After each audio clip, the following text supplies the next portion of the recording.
के लिए।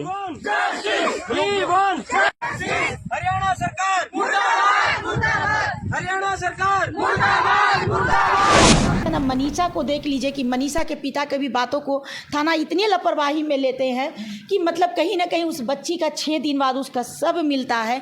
तो मेरा ये कहना है कि क्या मनीषा के जीवन का अंत करने वाले सिर्फ वो वैसी गुंडे हैं कि थाना की भी लापरवाही है। तो ऐसी दरिंदा, ऐसे तो दरिंदा दोनों पकड़ा गया है, ऐसे दरिंदों को तुरंत फांसी की सज़ा देनी चाहिए। मनीषा को निश्चित इंसाफ मिलना चाहिए, मनीषा के परिजन को इंसाफ मिलना चाहिए और दोबारा हमारे समाज में, हमारे देश में बेटियों के साथ ऐसी हादसा न घटित हो, इसके लिए प्रशासनिक व्यवस्था को काफ़ी मजबूत करने की आवश्यकता है। हेलो नमस्कार दोस्तों, अभी हम नारायणी शक्ति फाउंडेशन में मौजूद हैं और बगल में राष्ट्रीय अध्यक्ष सरिता मैम है। दोस्तों अभी आप सोशल मीडिया पर तेजी से एक वीडियो वायरल हो रहा है मनीषा का, जो हरियाणा का ये मामला है। दोस्तों हम आपको बता दें कि ये एक बच्ची कहीं ना कहीं प्ले स्कूल की टीचर थी और बीएससी नर्सिंग का स्टूडेंट थी।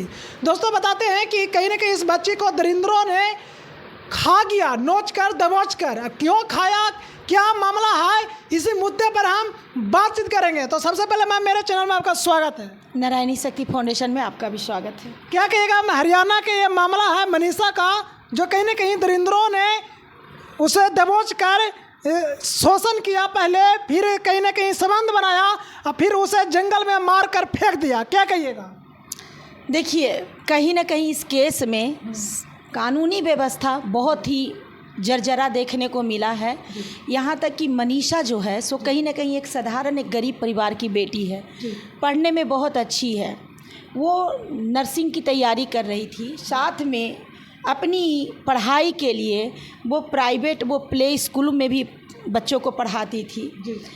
अब देख लीजिए इस केस में कि मनीषा जो है सो कहीं ना कहीं एडमिशन कराने के लिए वो जा रही है और उसी बीच में रास्ते में वो गुंडे दरिंदे कुछ ऐसे बच्चे सामने आ जाते हैं जो कहीं ना कहीं मनीषा को छेड़ने लगते हैं। जब मनीषा भागने लगती है तो मनीषा के पीछा करता है, मनीषा को पकड़ लेता है और इस मामला का सारा जानकारी मनीषा के पिता, जब मनीषा का फ़ोन बंद हो जाता है और कहीं ना कहीं शाम हो जाता है तो मनीषा के पिता जो हैं वो घबरा जाते हैं। उनको आशंका हो जाता है कि हमारी बेटी के साथ कहीं कुछ गलत तो नहीं हो गया, क्योंकि मनीषा का फ़ोन स्विच ऑफ हो जाता है।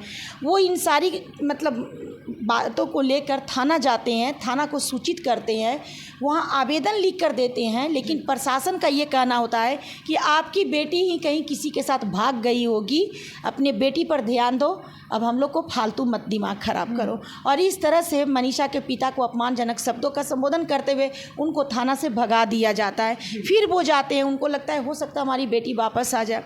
उसके बाद फिर वो इंतज़ार करते हैं, फिर दूसरे दिन थाना में जाते हैं, फिर थाना में गुहार करते हैं कि कहीं ना कहीं हमारी बच्ची के साथ कुछ गलत हुआ है, आप चले हमारी बच्ची का खोज करें। लेकिन थाना उस दिन भी उनको डांट कर और डरा कर भगा देता है। तो ये सिर्फ मनीषा की घटना नहीं है, कोई भी महिला आजकल देखने को मिल रहा है कि थाना जा रही है तो थाना बहुत ही लापरवाही में महिलाओं के दर्द को सुन रहे हैं, बहुत ही लापरवाही में आवेदन लिख रहे हैं, जल्दी आवेदन नहीं लेना चाहते हैं। तो मेरा ये कहना, उनको डरा के धमका के वो बाहर भेज देते हैं। अभी कुछ दिन पहले हाजीपुर में भी इसी तरह का घटना घटित हुआ कि एक बच्ची को कहीं ना कहीं रेप करके एक खेत में गाड़ दिया जाता है। जबकि जब बच्ची गायब होती है तो उसकी माँ थाना में जाती है, आवेदन लिखवाने का प्रयास करती है। लेकिन कहीं ना कहीं ये देखने को मिलता है कि उस केस में भी थाना के लापरवाही के वजह से 1 महीना बाद उस बच्ची का किसी खेत में गड़ा हुआ सब पाया जाता है। तो सेम कंडीशन अब मनीषा को देख लीजिए कि मनीषा के पिता के भी बातों को थाना इतनी लापरवाही में लेते हैं कि मतलब कहीं ना कहीं उस बच्ची का 6 दिन बाद उसका शव मिलता है। तो मेरा ये कहना है कि क्या मनीषा के जीवन का अंत करने वाले सिर्फ वो वैसी गुंडे हैं कि थाना की भी लापरवाही है। तो मेरा ये कहना है कि ऐसे थाना में जितने भी पदाधिकारी हैं सबको सस्पेंड करने की आवश्यकता है, क्योंकि जब तक ऐसे वर्दी पहने हुए थाना के मतलब ये सब जो बैठे हुए हैं या और इन लोगों को सज़ा नहीं मिलेगा तब तक इन लोगों को एहसास नहीं होगा कि छोटी सी लापरवाही करने का परिणाम क्या होता है। मेरा ये कहना है कि मनीषा जैसी बच्चियों को कहीं ना कहीं जीवन का अंत करने में जितना उन गुंडों का हाथ है उतना ही उस एरिया के प्रशासन का भी है। अगर प्रशासन तुरंत अलर्ट हो जाते तो निश्चित सी बात है कि मनीषा का खोजबीन होता और हो सकता है कि उसके मोबाइल को ट्रैक करके प्रशासन बहुत जल्दी मनीषा के पास पहुंच सकते थे और मनीषा को सुरक्षित बचा भी सकते थे। तो कहीं ना कहीं ये जो नकारा हमारा जो प्रशासनिक व्यवस्था है वो कहीं ना कहीं मनीषा के जीवन का अंत का भी कारण बन रहे हैं। तो मेरा ये कहना है कि बस अब क्या है कि अब प्रशासनिक व्यवस्था को टाइट करने की आवश्यकता है। हम यही कहते हैं कि गुंडे तो भरे हुए हैं, ऐसा नहीं है। अब कौन इंसान के रूप में कहाँ गुंडा है, कौन कैसा है, ये तो समझना ही मुश्किल है, क्योंकि पहले के शैतानों के तो सींग भी हुआ करते थे। आजकल शैतान इंसान रूप में घूम रहे हैं तो पता भी नहीं चल रहा है कि ये इंसान है कि शैतान है। जब वो कर्म गंदा करने लगता है तब पता चलता है कि अच्छा ये शैतान है। तो बच्चियों का आखिर बलि कब तक चढ़ते रहेगी। बहुत जैसे ही किसी जेंट्स के साथ कोई हादसा होता है तो बहुत सारे लोग बोलने लगते हैं पुरुष ऐसे, पुरुष वैसे, पुरुष है। हम कहते हैं कि आज तक किसी पुरुष का रेप केस होते सुने थे? आज तक किसी पुरुष को रेप हो के मर्डर करके आप सुने कि हुआ है? लेकिन एक बच्चियों का सम्मान भी हनन किया जाता है और उनके जीवन का भी अंत कर दिया जाता है। तो फिर पुरुष और महिला में आप लोग अंतर क्यों नहीं समझते हैं? क्योंकि औरतें के पास इज्जत होता है और वो दरिंदे के पास कोई इज्जत नहीं होता है। आज देख लीजिएगा कि प्रेम प्रसंग में पुरुष लड़का लोग आराम से घर में ठाठ से बैठ जाता है। अगर उसको लड़की धोखा दे दे, चाहे वो लड़की को धोखा दे दे, आराम से ठाठ से बैठता है। लेकिन दर दर थाना थाना एक बेटी एक महिला दौड़ा करती है। तो मेरा ये कहना है कि आखिर कब तक यूं ही महिलाओं का शोषण होते रहेगा? कब तक महिलाएं ऐसे ही अपने इज्जत और सम्मान को लेकर दर दर भटकेंगी और उनके इज्जत को लूट कर कब तक उनको मारा जाएगा? तो ये कहीं ना कहीं प्रशासन जो है, प्रशासन की लापरवाही से आज मनीषा की जान गई है। तो हम तो ये भी कहना चाहेंगे कि ऐसे थाना पर तुरंत कानूनी कार्रवाई करते हुए सबको सस्पेंड करने की आवश्यकता है, ताकि दोबारा ऐसी घटना से लोग सीख सके और कम से कम प्रशासनिक व्यवस्था मजबूत हो सके।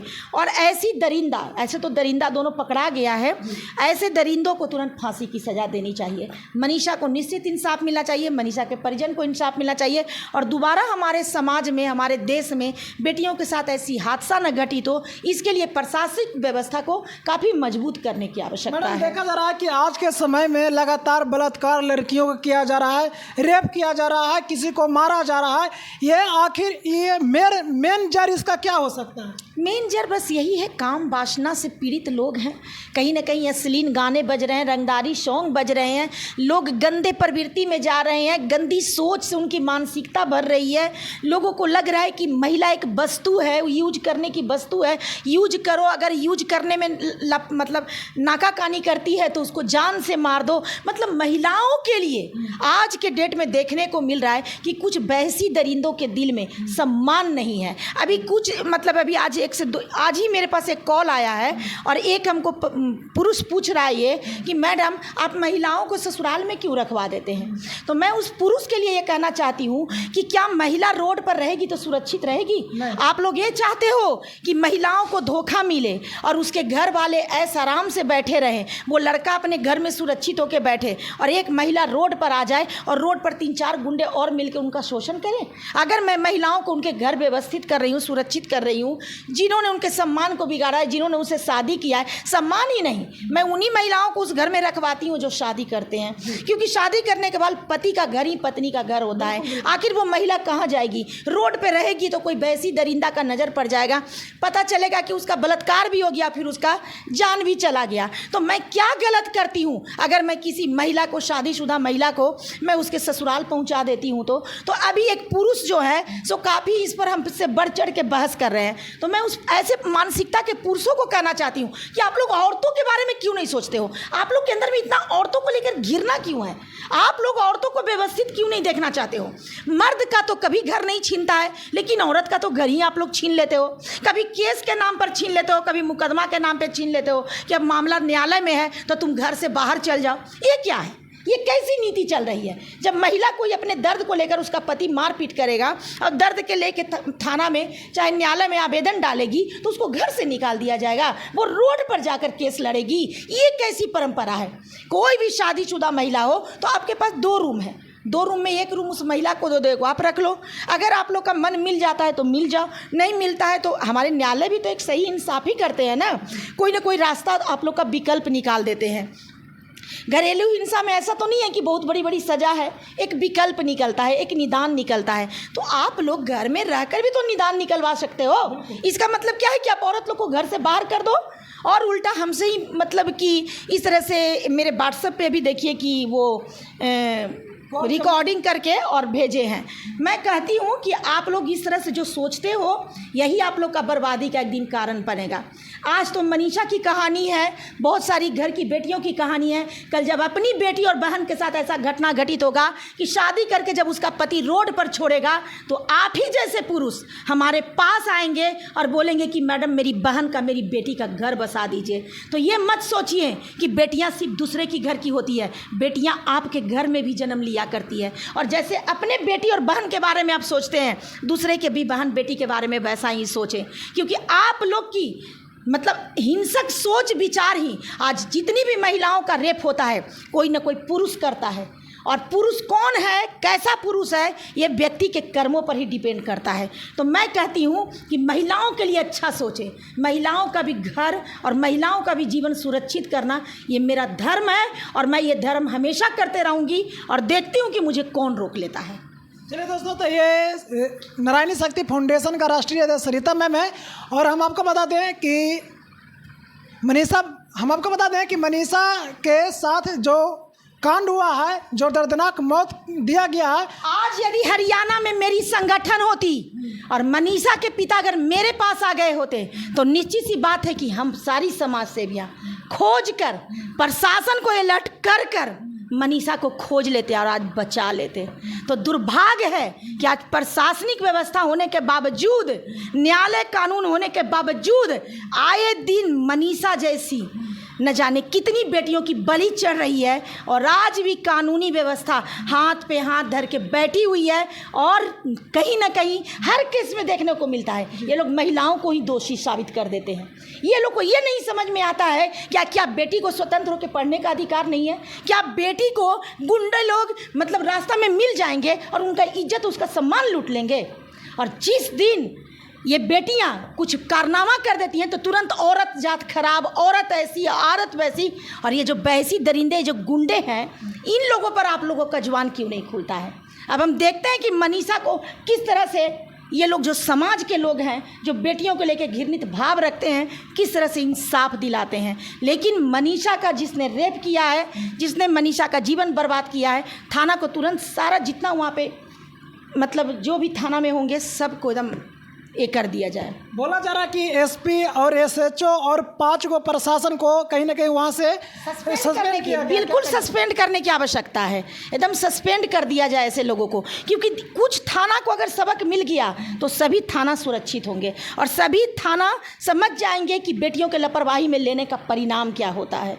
बस यही कहना चाहेंगे। बहुत सारे थाना जो हैं कहीं ना कहीं गुंडे माफियों को पाल रहे हैं, क्योंकि उनके जेब गर्म होता है गुंडे माफियों से और बेटियों का सम्मान का सुरक्षा नहीं कर पा रहे हैं। तो इस तरह का एकदम बिल्कुल ही मामला को देखते हुए इन लोगों को तुरंत सस्पेंड करते हुए सज़ा तक पहुंचा देना चाहिए, क्योंकि आज इस बच्ची का जीवन का अंत करने वाले कहीं ना कहीं वो 2 बैसी दरिंदे हैं। तो प्रशासन की लापरवाही भी देखने को मिल रही है और बस मनीषा को इंसाफ मिलना चाहिए। चलिए दोस्तों, तो ये नारायणी शक्ति फाउंडेशन का राष्ट्रीय अध्यक्ष सरिता मैम थे। बाकी आप इस वीडियो को देखकर क्या कुछ समझते हैं कमेंट बॉक्स में जरूर बताएं और मनीषा को लेकर आपको कुछ राय रखना है तो कमेंट बॉक्स में जरूर लिखें, ताकि हम आप लोग का सवाल का जवाब फिर से हम मैम के पास आएँ और आपको जवाब हम दे सकें। बाकी आप इस वीडियो को देखकर क्या कुछ समझते हैं कमेंट बॉक्स में जरूर बताएं। थैंक यू, धन्यवाद।